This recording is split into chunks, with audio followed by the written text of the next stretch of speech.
So Saul made me watch Tenet. I made him watch a horror film called Smile 2, which is like totally differently. Yeah, I mean, but it couldn't be any more different. So I want to know what you thought of Smile 2, Saul, because I'm intrigued. Yeah, so going into Smile 2, I didn't really have high expectations, and this is just like complete ignorance because I maybe watched one trailer, remember thinking, this looks like your typical like kind of, very like focus group heavy horror schlock.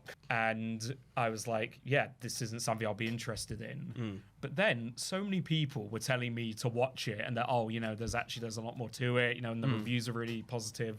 So as part of our homework, I did. And I was really like pleasantly surprised by this one. Oh, good. What I liked about it was that even though, yes, it is a studio film, it had quite an indie feel to it, I felt. And I think that was really through the directing. Yeah. Like by Parker Finn, that's his name.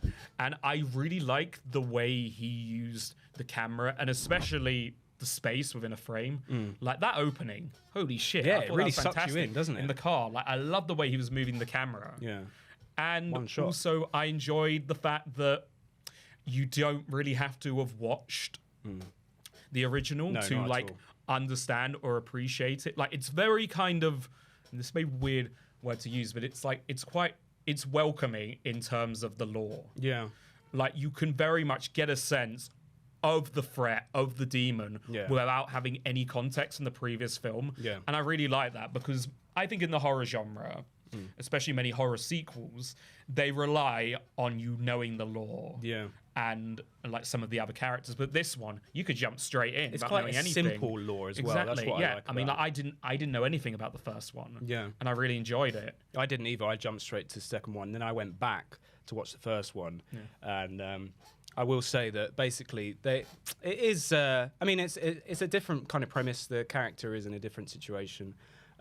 But it plays out pretty much exactly the same. Like it's doing the same kind of things, and I still appreciate it for that. But it just didn't pull it off anywhere near as well. And I think a lot of it does go to show that it plays on the performances. I mean, the girl who plays the main character in Smile 1, Naomi Scott.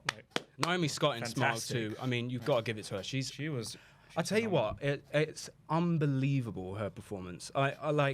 I don't know, man. I like the cinematography is amazing. I mean, the aerial shots and stuff like that, where it flips and all that stuff. Yeah, the one shots and the one takes. No, I think it's awesome. He loves his like pans. Yeah, he loves his swish pans and all of that stuff. He loves I think it's a really strongly directed film. Yeah. In terms of just a horror film that I just turn my own nose up to horror films. It's so formulaic, and I just thought it was quite unpredictable. There was no point, I don't know what you feel, but like there was no point in the film where I was like, I know exactly where this is going to go. Like maybe I know what's going to happen at B, but I don't know how exactly she's going to get from A to B.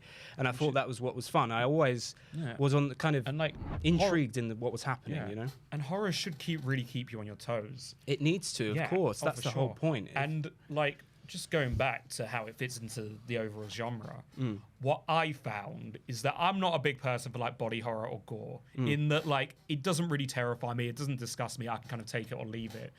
But I think what made it like so terrifying was more in how the horror was in conversation with the themes of the film. Yeah. Because it's very much about, this girl who was trying to cope with her trauma. She's hurt a lot of people in her life. She has a lot of unresolved issues. Yeah. And the threat of this demon, which I guess you could say is both, existential, physical, all. It could be linked to like the mum character. Yeah. And I feel like that is what really kind of links it all together, which is what the horror genre does best, what the best kind of horror films do. Yeah. The context adds to the general like kind of uneasiness. Yeah. And just the overall like kind of there's more to chew on vibe of it. Exactly, there's more to chew on, and I think that's why it was so terrifying, and especially the ending, because you have this woman who throughout the whole film she's been trying to gain agency of her own life, be that personally, professionally, whatnot, and that's manifested in having to fight this demon. And the fact that at the end, spoilers. Yep, spoilers, guys. At the end, it is completely taken away from her. Yeah. I found that to be so effective. Yeah, that's great, man. I'm so glad that it transferred, because I honestly didn't know what you think. I thought you would have appreciated the directing, but I just can't emphasize enough how fantastic I think Naomi Scott is in that film. Just the commitment she gives to that role, man. I mean, this is what I feel about horror films, and maybe that's why they sometimes fall flat to me as well, is that not only are they formulaic, but obviously a lot of them are ridiculous, and the concepts themselves. I mean, just take the idea of of Smile 2. It's ridiculous. I mean, you're getting haunted by people doing the stupid creepy face. I guess that's another thing why people didn't really like it as well, because at times it did look like a Snapchat film.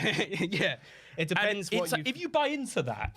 Can you get past the fact it's slightly goofy looking and like suspend your disbelief? Some people just found it funny. I didn't. I thought it was quite creepy. No, within like the context of the film's universe.